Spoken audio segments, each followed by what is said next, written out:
Good evening. Tonight we're learning Maseches Pesachim Daf Mem. Normally Thursday nights are meant to be a little bit longer due to my schedule and a nice migraine today. We're going to be learning a blot instead of a blot and a half. We're going to go Mishnah. The Mishnah starting from the bottom of Testament Beis, going to the bottom of Daf Mem Amud Beis, and then on Shabbos we'll do a blot and a half. Sunday we'll do blot and a half, and then we'll be even. Apology for the change in schedule. Let us get started, and let me mute all of the fine people here because I can hear all you talking in the background. Thank you. Okay, great. We're going to be starting now with a new Mishnah. We know, of course, we're familiar with the idea, at least, of matzah shmura, or shmura matzah as we call it, but in the halachic frame, it's referred to as matzah shmura.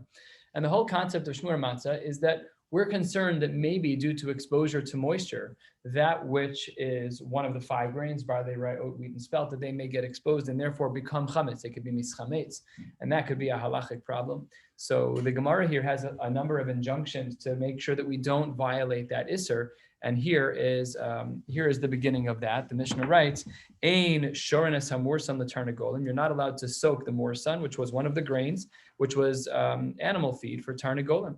Aval choltin, however, you are allowed to scald it, like very, very quick exposure into very, very hot water. Ha'isha lo tishra es hamorsan. She's not allowed to soak morsan, which was also used tolich biyada lemerchatz. That she would use in a bathhouse. This was used as some type of exfoliant, where they would take something that was kind of rough and they rub it on their arms to clean things off. We actually have seen soaps over the years that recently, where they would put these granules. Have you ever seen these soaps? They're liquid soaps, and they have these granules in them. You feel them. Exfoliate. Yeah, they're exfoliated, but you feel them. It's sort of like a tactile. This was much more rough than that. We're talking about grain that they were using in a way to clean their body. So a woman should not do that. Aval shafahi bivsara yavesh. She's allowed to take the grains that are dry and use them to exfoliate again, or rub whatever she was doing. Not exactly clear, but some type of exfoliant. And then lastly, from the Mishnah, lo yilos adam chitin bianiach al makaso. Nowadays, we would not recommend this for getting chametz. We wouldn't recommend it because it's disgusting. But for those who are interested, you're not allowed to chew grains and then put it on top of a wound. Mibnei shehein machmitzos. There, we're concerned that when you chew on something, the saliva, which is water, in effect, it's basically water.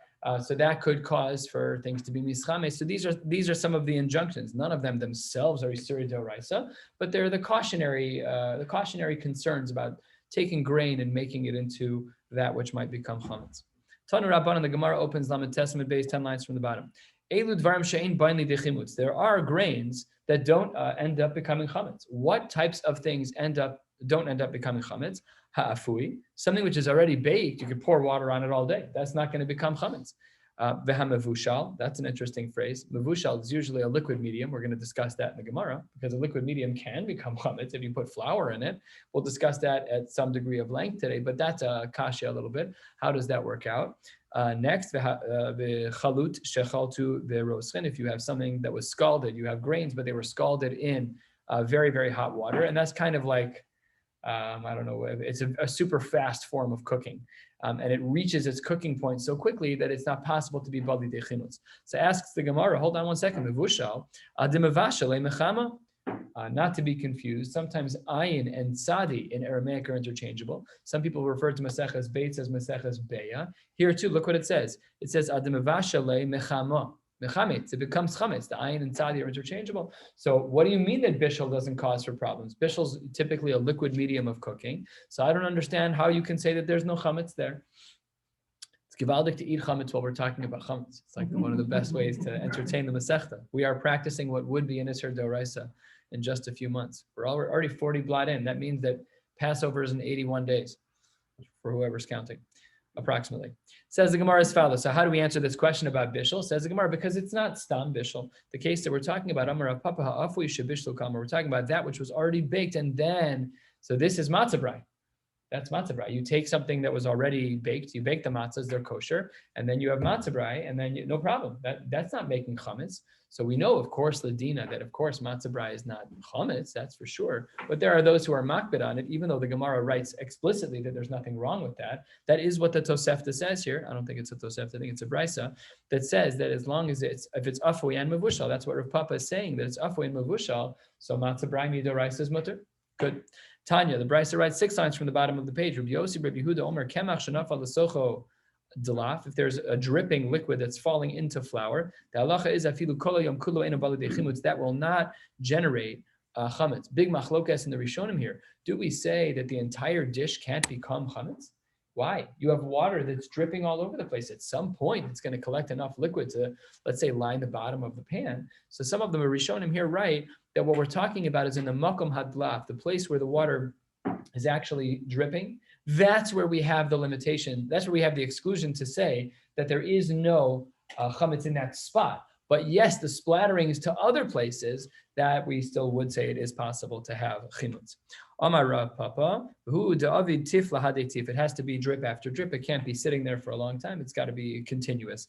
And because that's the case in the spot, according to those Rishonim who limit it, that the spot where the water drips, by definition, because there's so much movement, you're not going to be able to be bali de chimutz.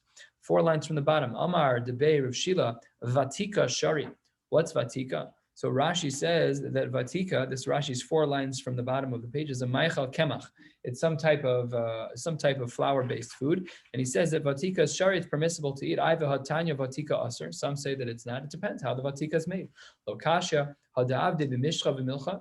In one case, that where we said in the name of Debei Rav Shila, where we said that the vatika is permissible. That's when it was made b'mishcha u'milcha, when it's made with oil and with salt, because as we've learned, oil is not bali de chimutz. Oil cannot cause for leavening, and therefore, if you take oil and if you take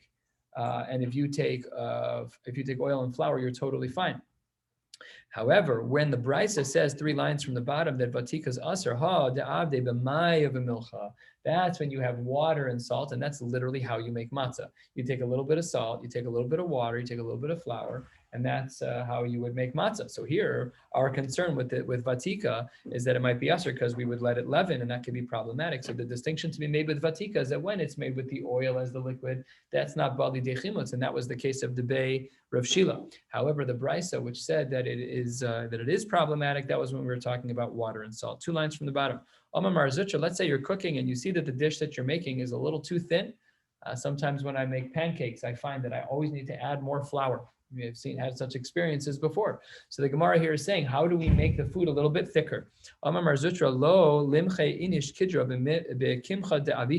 One should not make a pot of food more thick by adding in flour. So Rashi here says, if you take a look at Rashi 2 lines from the bottom, 3 lines from the bottom, in Rashi Dibur Hamaschil, lo limche inish bekidra, she me'avin tavshel hakdeira, from the word av, you're making the food thicker, al yadeshem memachim kemach lesocho, by mixing in kemach, ve'afilu, and even if it's what's referenced in our Gemara as bekimcha de'avishona, which is described as shenisyabsha, the nikles b'tanur, it's already been cooked, it's already been baked, it's done for. But afal piken, you still should not add it. Let's go back in the Gemara.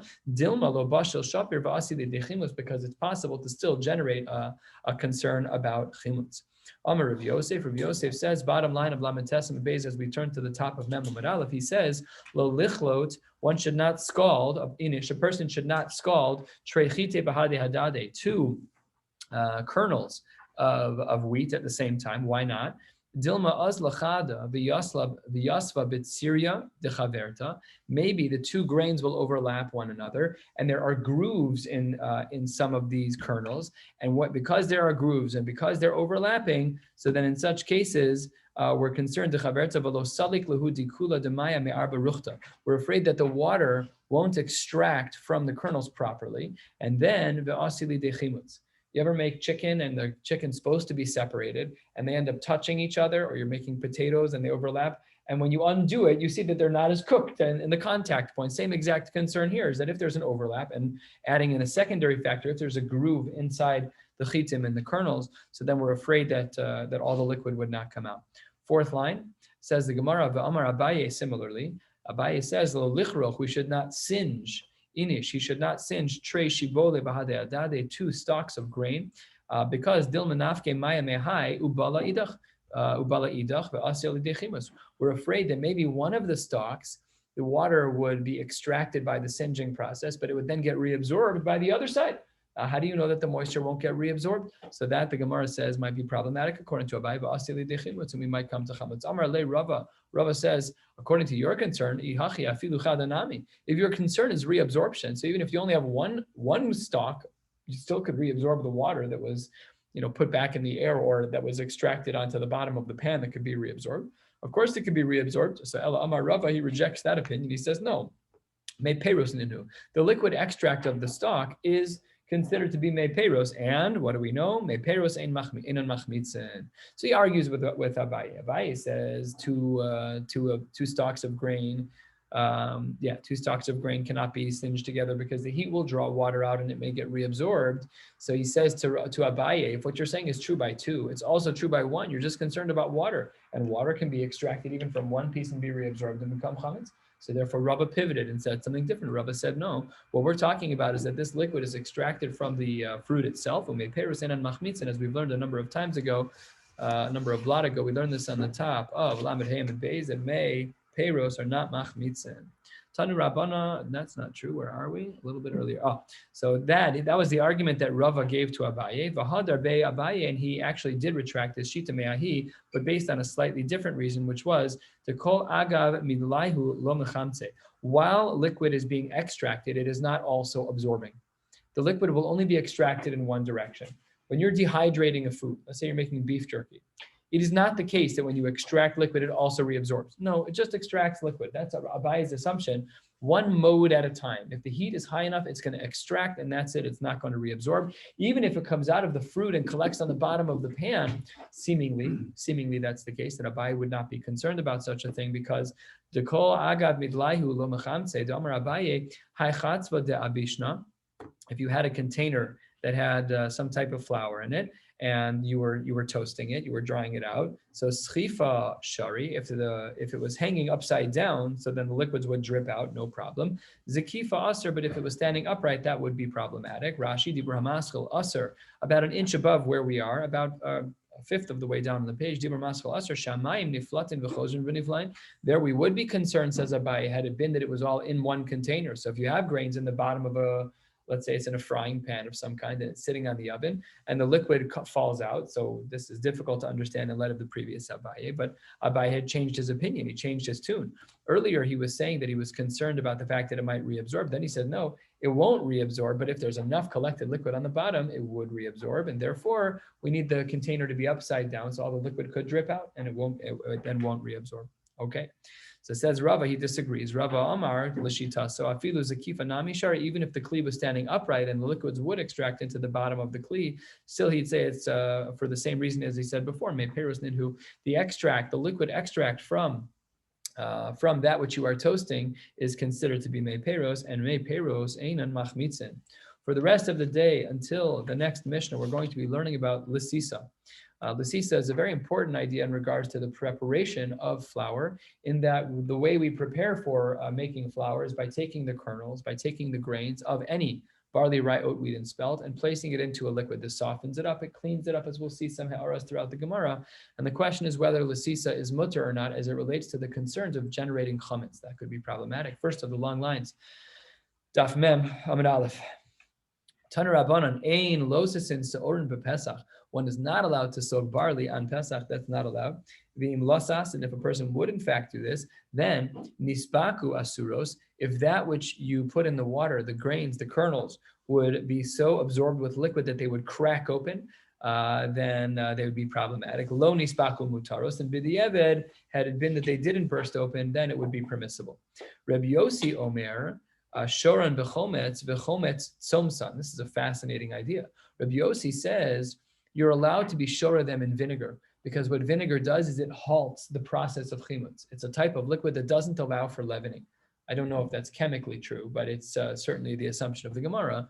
I don't know who has experience with this. Has anybody ever soaked grains inside of vinegar? It's not a common thing to do, but the Gemara says that we assume that when you put grains in vinegar, says Rabbi Yossi in the Brisa, that we instantly assume that it halts the process of chimutz, and therefore it's not problematic. This is a very important distinction, not about the vinegar per se, but about the liquids. And it kind of goes back to the idea that mei peros are not machmitz.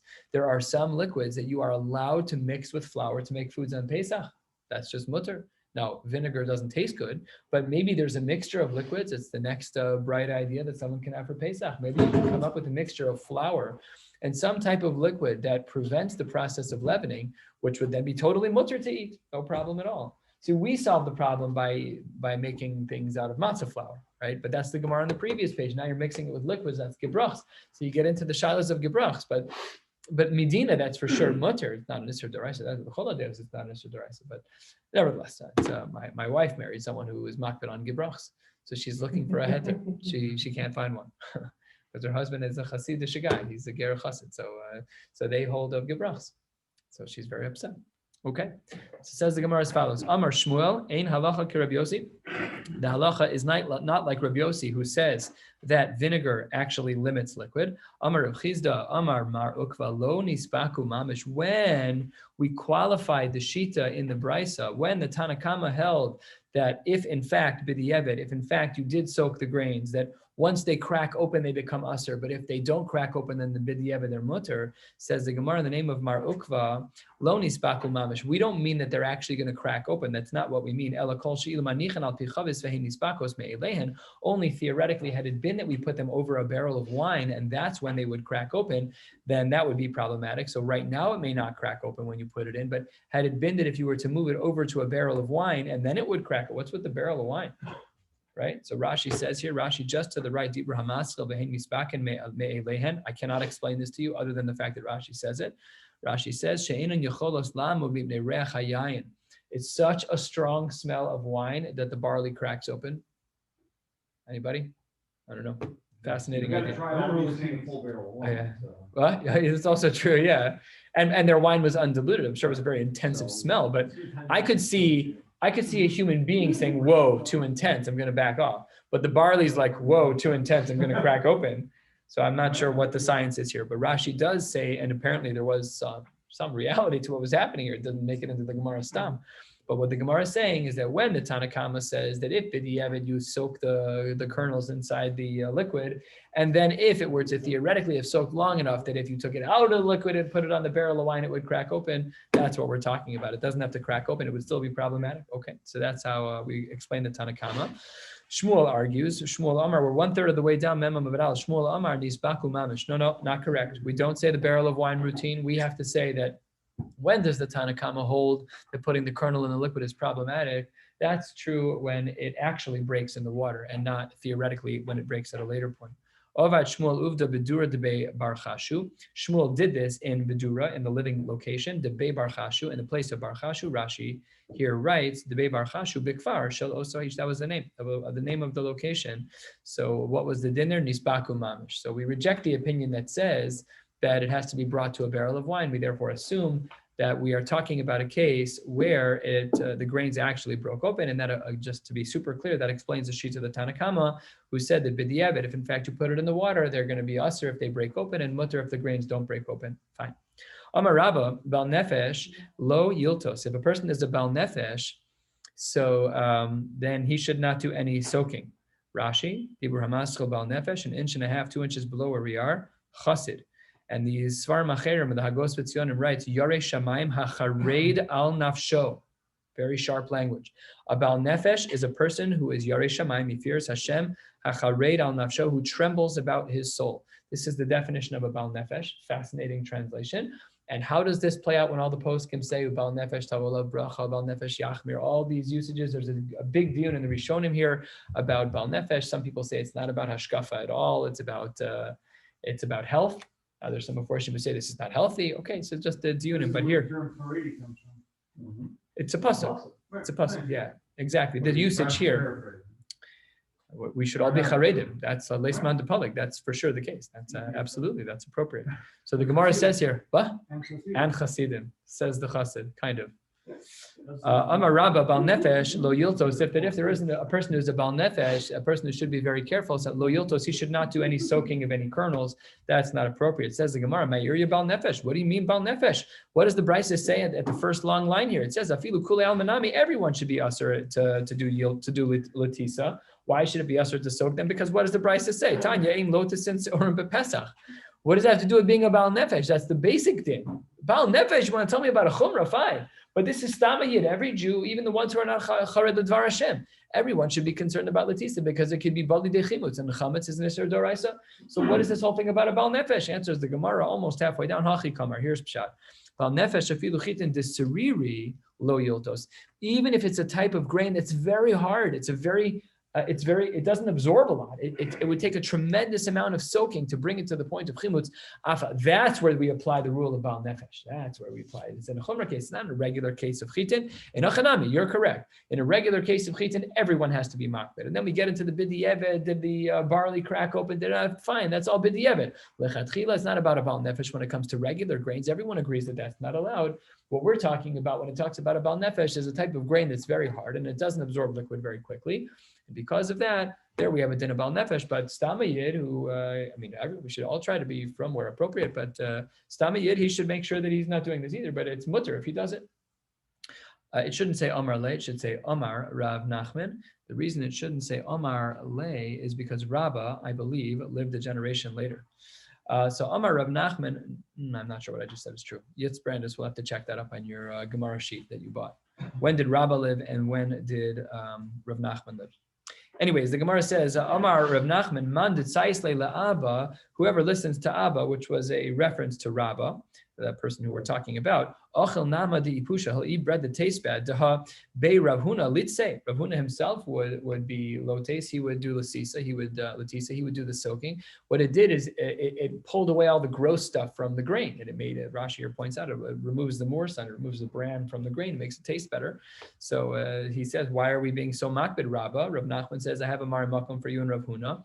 Ube Rabba bar Avin litse. He also did the soaking. Good. Now what we're going to do is learn three versions of how Rava understood the sugya about Latisa. First he says it's aser, then he says it's mutter, and then he says it's a mitzvah to do Latisa. What a wild spectrum of shitas. Unbelievable. Shita number one, halfway down. Rava Amar aser liltos. The first thing that he says is that you're not allowed to do Latisa, you're not allowed to allow the barley, allow the grain to soak. I asks the Gemara, Lahadatanya, the Brisa writes in Lotzin Seorim Bepesach, Seorin Udalo, Achite Shari. Maybe it's only Seorin that are not allowed Bechitin. We can make a diuk. The Brisa only speaks about Seorim, which is barley. Maybe the Chitin should be mutter. And if that's the case, Rava, why are you being so sweeping? Don't say that everything is usher. Maybe some of it's mutter. Not Latisa is not usher everywhere. The Brisa seems to imply it's only usher by Seorin. So say that it's mutter by Chitin and usher by Seorin. Rava, you can't be right. Says the Gemara, Lomi Boya Kamar. It's coming to teach me that both of them are in fact usher. Lomi Boya Chitin. I don't need you to tell me about Chitin. Kavan the East Beit Syria, because they have a groove in them, Eiled Behumaya, they were much more concerned because it absorbs more water, harder to get the water out, more likely for there to be chametz. Aval Sare, but when it comes to barley, the Shi'e, which are much more smooth, Ema Shapir Dami, I might have thought that the halacha would have been that there is no problem of Latisa Kamash Milan, says Rava, that I'm teaching you that both of them are problematic, and your diuk from this Mishnah that chitin are permissible to soak is incorrect.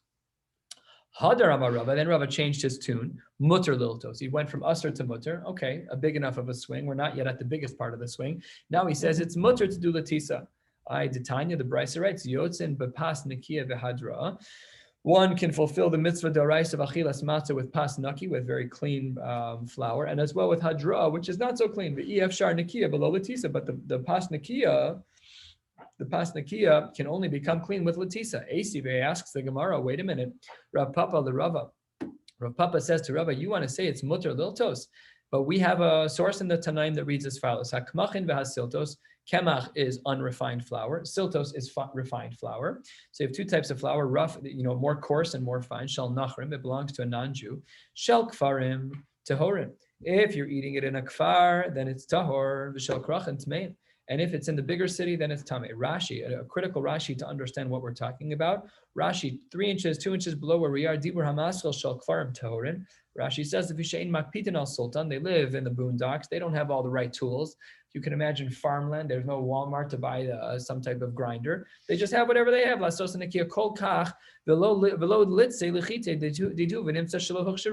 what happens when you don't soak them? Well, then they can't become tamei, because water is one of the yad shachadam liquids that generates the capacity for food to transfer tuma. So that's why in the kfarin where they don't care about how coarse or how fine their flour is, their grains are, they're not doing latisa. And therefore, in the kfarim, you're out in the fields, there we're not concerned about any tuma transfer. So they're tahor, but shel krach and zmein. Says the Gemara, the kfarim my taima. In the smaller cities, why was there no tuma? Why was there no tuma? Lav mishum delo litze v'kalkari lesoles.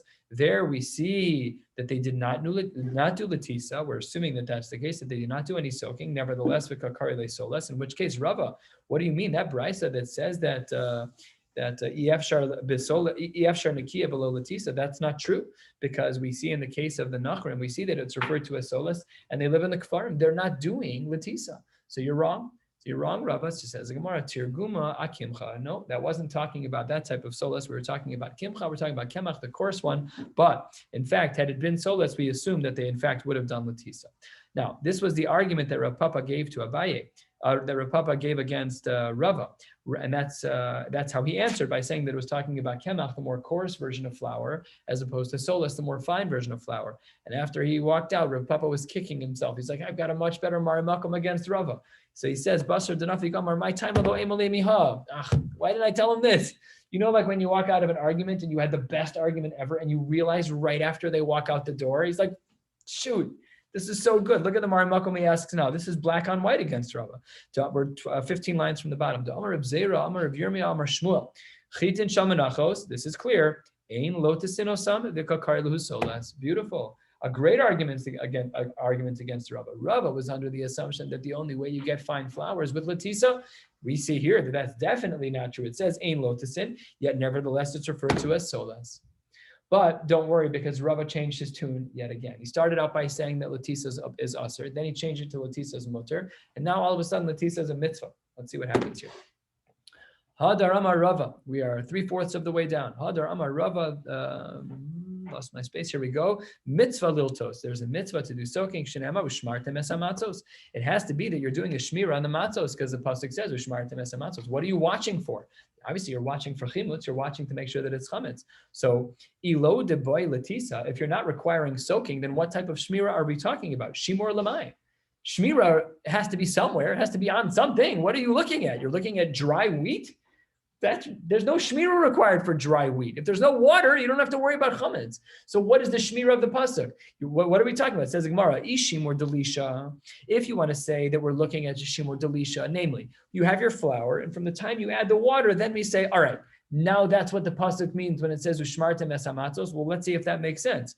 Shimor delisha lav shimor. That's not relevant to Amar Rav Huna. B'tzeikos shel nachrim. When it comes to the dough of a goy, we're assuming, of course, kosher. Adam memale kresom, and you can eat to your heart's content. But as it relates to the mitzvah of matzah, however, you need to, at the end, eat a kazayis of matzah in order to be yotzei the mitzvah of matzah. So says the Gemara diuk. What is the diuk from Rav Huna? Be'achrona in, only at the end. But berishona lo, my taima mishum delo avad behu shimor. Obviously, the dough is already made, and clearly you weren't doing shimor, which proves you don't need to do shimor, because you were allowed to eat it later.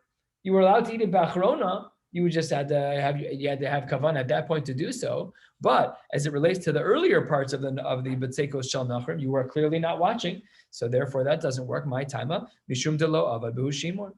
So maybe we should say v'le avad le shimor me'afila be'elach. Come on, that doesn't make sense. You're going to say that we have to do shimor after it's baked. We already learned on the previous page. What happens when something's already baked? You can't make it into chametz again. Gebrachs maybe, but you can't make it into chametz again. So the Gemara here is saying that what's the only other option? It must therefore be that the shmir was from the beginning process, namely that there's a mitzvah to do latisa, that there's a mitzvah to soak the grains. And that's how Rava tries to establish and develop his third approach within latisa. Again, he started out that latisa is asur, soaking is asur. He changed to saying latisa is mutter. And now he is saying that latisa is a mitzvah.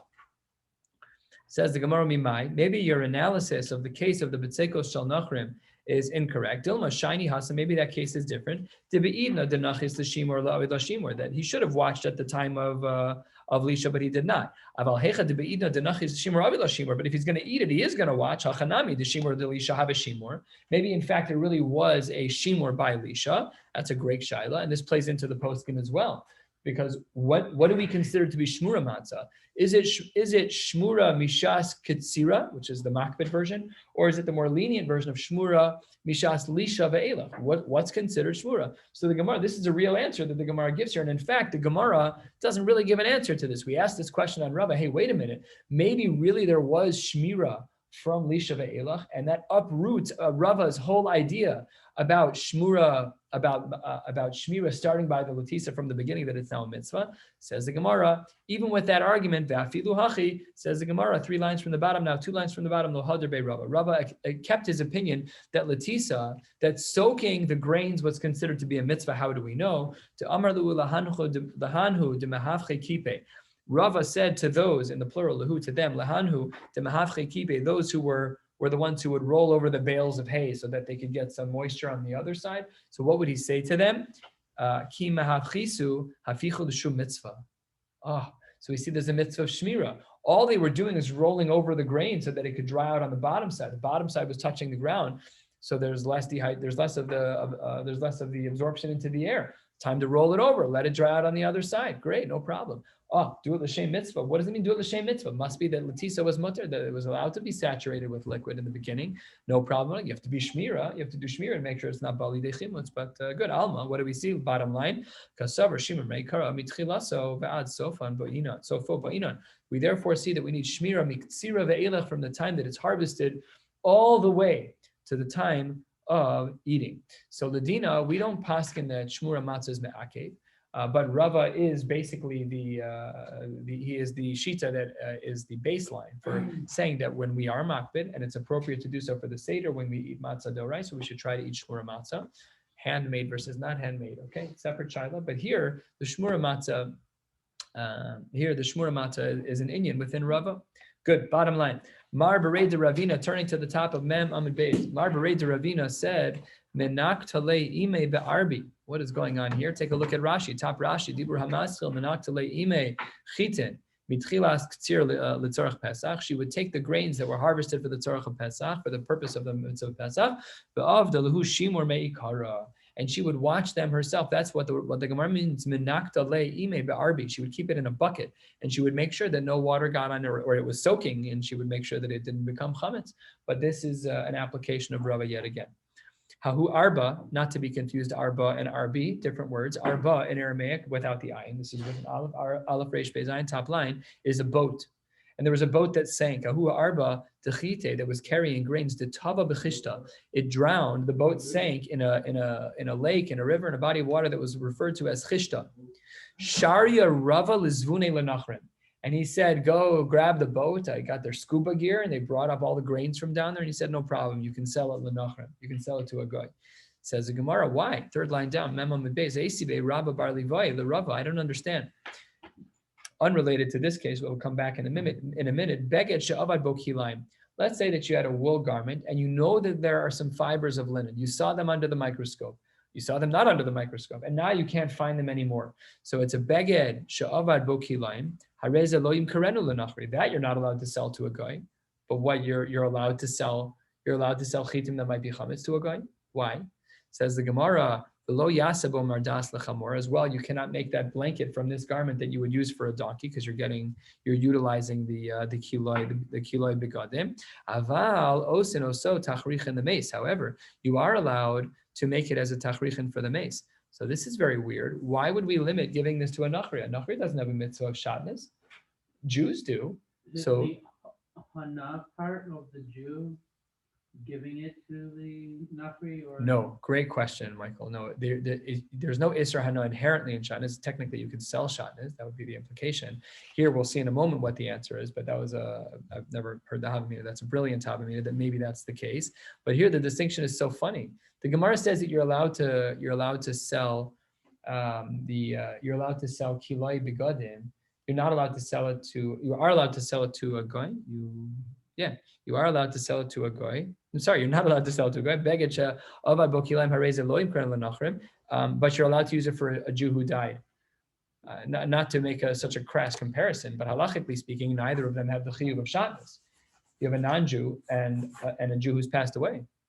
So why is it that by the Nachri we restrict it and by the Mace we allow it? Neither of them have the Chiyuv. It says the Gemara, this is what's going on, 6 lines down, Mem Amud Beis, L'Nachri, my time alone. What's the reason by a Nachri that we're not allowed to give him Shatnez? Says the Gemara, La Mishum Dehadim Zaven L'Yisrael.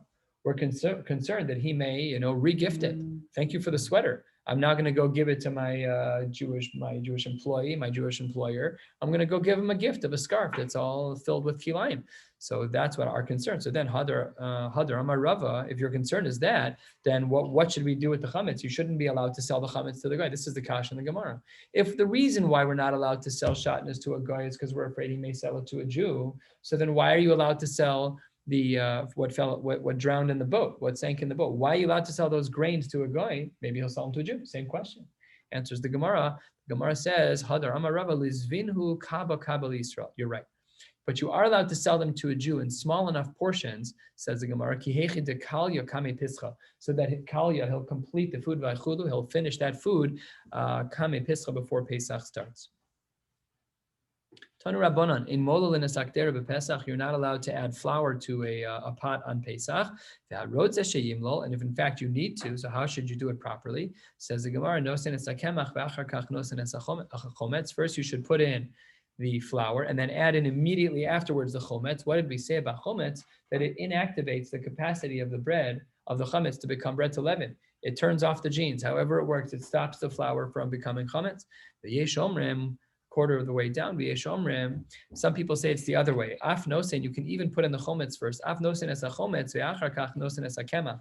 And there, we're not concerned that the chometz will no longer be viable. There, we would say the chometz will not yet lose its capacity. It can still cook. And we'll see in a moment how we know that that's true. Man yesh omrim, says the Gemara. Who is the author of the yesh omrim? Amar Rav Chizda Rabbi Yehuda.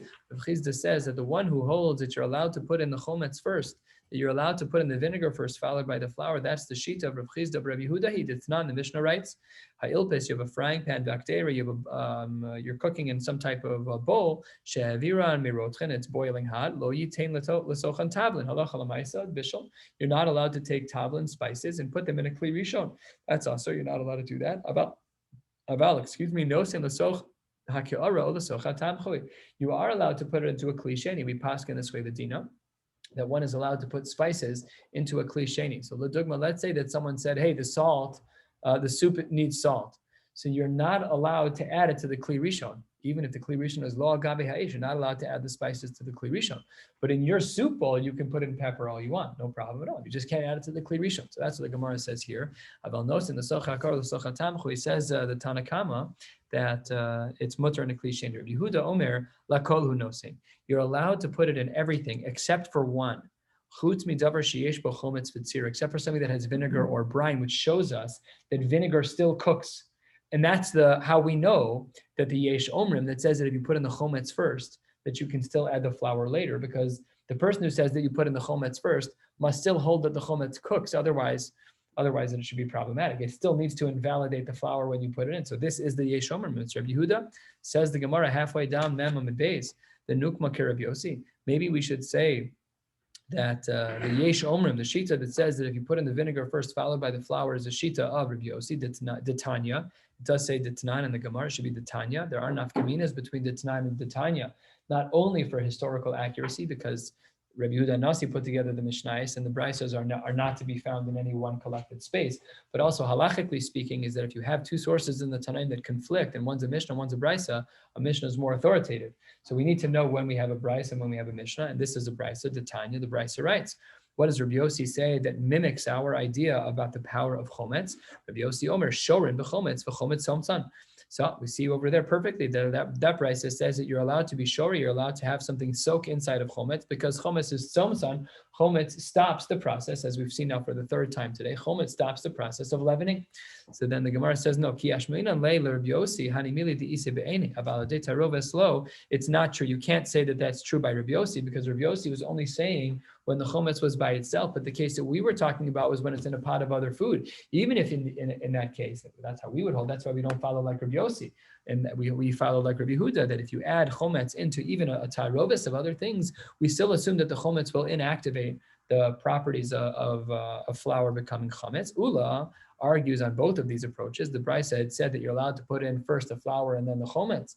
And some say, no, put in the chometz and then the flour. Says Ula, don't do either of them. This, what we are about to see now, is a catchphrase. And the catchphrase basically means you need to be careful. We'll see this many times throughout Shas Yirtzeh Hashem. Ula Amar, Echad ze ve'echad ze asur mishum lech lech amrina nazira sechor sechor lekarmelo sikrav. We say to the Nazir, get away from the vineyard. Get away from the vineyard. Don't mess around. That's basically code word for be careful, and it's used as a homily in a variety of cases. Just a few more lines for the night. Couldn't have done another homily if I wanted to. We're running out of time here.